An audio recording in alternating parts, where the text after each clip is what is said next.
About 3 years ago, our company went through an entire strategic planning process that was initiated from our CEO, and I got in charge of the Market Intelligence Gathering Committee.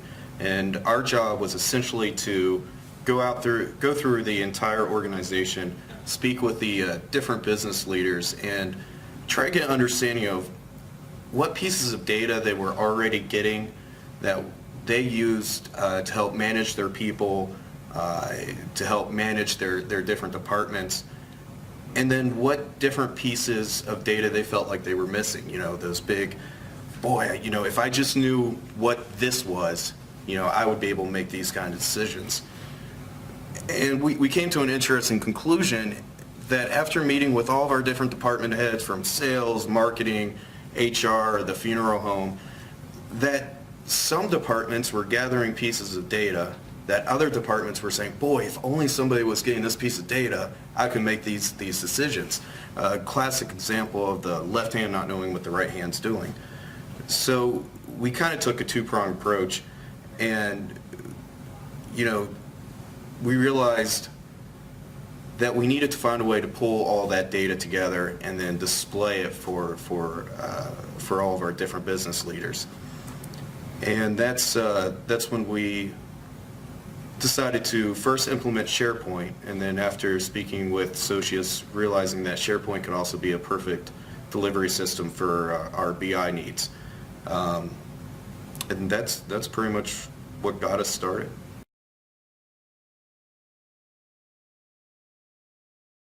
We were concerned about our pricing, and as I mentioned, we do a lot with metals, which are commodities, and commodities are changing, the prices are changing all the time, and we were managing all that manually in different systems. We had some custom programs, but we wanted to develop a system that would alert us to problems with our pricing based on where the commodities were.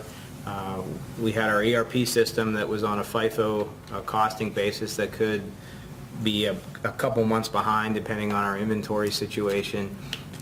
So we wanted to kind of use what the ERP was doing, but kind of build in more of the commodity type market system so that we could analyze our pricing, make changes easily.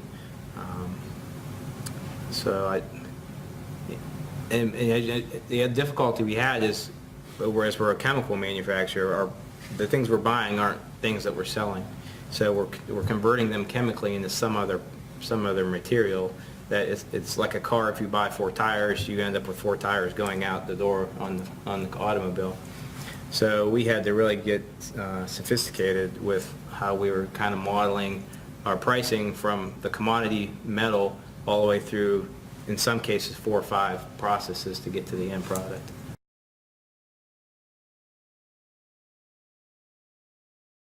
My poor organization has to deal with me, which is I'm a very curious individual. So I'm always looking for a way to improve a process, build a better mousetrap. I'm always looking at turning information on its side, twisting it, analyzing it from all angles, because I'm an accountant at heart. And by profession. So I analyze numbers and I make decisions off numbers. So, you know, my aha moment was about we build capacity without adding headcount. And what I found out was we maximized on our capacity, and when I talked to my team to find out what was going on, I found out they're spending all their time building reports and none of their time looking at the data that got into those reports and making the assessments. So that was the aha moment, that we are not using the right products to get the information out of the system. And then of course leaned into our trusted advisors and associates, because they helped implement GP and had been along the journey with us since 2006. And said, listen, we're banging away on our Crystal reports, we're banging away on exporting data Excel, and we're doing all this stuff, but we feel like we're spending all our time building it and not really getting time to look at it. You know, and at the end of the day, what I needed was something that was robust and could change with us. You know, Excel's static and it will only do so much until they come out with a new version. Crystal, as we all know, is going away, or at least not going to be supported with connecting, and you're very limited. You have to be a programmer in order to do it. I needed my day-to-day users to be able to get data out without relying on one person that knew how to write code. So that is what led us down the path of, you really should look at building a data warehouse and using business intelligence tools to do what it is you're describing.